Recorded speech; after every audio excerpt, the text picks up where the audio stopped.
മോളെ ഓഫീസിൽ കയറി ജിഎമ്മിനെ ഒന്ന് കണ്ടിട്ട് വരാം. എൻ്റെ പ്രൊമോഷൻ്റെ കാര്യം എന്തായി നോക്കിയിട്ട് വരാം. അദ്ദേഹം ടൂർ കഴിഞ്ഞ് എത്തിയിട്ടുണ്ട്. എന്തായി നോക്കിയിട്ട് വരാം. ഇന്ന് നമ്മുടെ വെഡിങ് ആനിവേഴ്സറി ആട്ടോ. എനിക്ക് ഗിഫ്റ്റ് മേടിച്ചു തന്നേക്കണം. ആയിക്കോട്ടെ, ഞാൻ എന്താണെന്ന് ചെയ്യാം. ഓക്കെ മോളെ, പോയിട്ട് വരാം. ചേട്ടാ ശരി.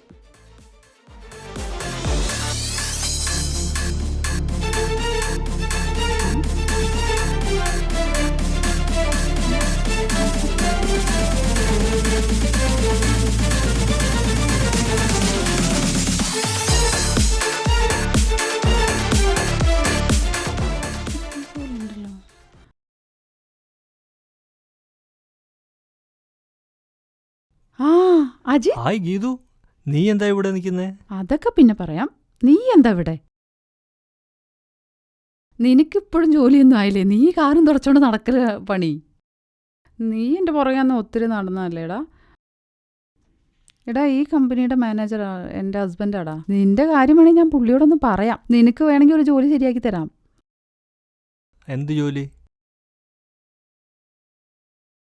ഇവിടാണോ നിന്റെ ഭർത്താവിന് ജോലി? അതേടാ, എന്റെ ഹസ്ബൻഡാടാ ഈ കമ്പനിയുടെ മാനേജർ. ഇവിടാണോ ജോലി? നീ എന്റെ പുറകെ നടന്ന സമയത്ത് ഞാനെങ്ങാനും നിന്നെ കെട്ടിയായിരുന്നെങ്കിൽ എന്റെ ലൈഫ് പോഞ്ഞോട്ടെ ഞാൻ. ഇപ്പൊ എന്തായാലും ഞാൻ സേഫായടാ.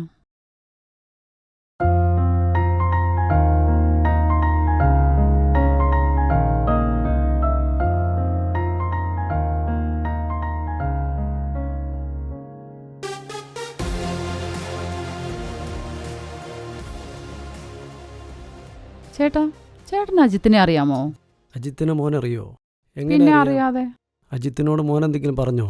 അവൻ എന്റെ പുറകെ ഒത്തിരി നടന്നല്ലേ. നേരത്തെ മോള് പറഞ്ഞ അജിത്താണോ ഇത്? താൻ അറിയാത്ത ഞാനറിയാത്ത മറ്റൊരു മുഖം കൂടിയുണ്ട് അജിത്ത് സാറിന്. ഒന്നും ഇല്ലായ്മയിൽ നിന്ന് ഇവിടെ എത്തി ഇതെല്ലാം സ്വന്തമാക്കി. പാവങ്ങളുടെ സഹായി, മക്കളില്ലാത്ത മാതാപിതാക്കൾക്ക് ഒരു മകനായി, സഹോദരിമാർക്ക് ഒരു സഹോദരനായി, സാധാരണക്കാരിൽ സാധാരണക്കാരനായി ഒരു മനുഷ്യസ്നേഹി, കഷ്ടപ്പാടിൽ നിന്നും ദുരിതത്തിൽ നിന്നും ഉയർത്തെഴുന്നേറ്റു വന്ന ഒരു മഹാൻ.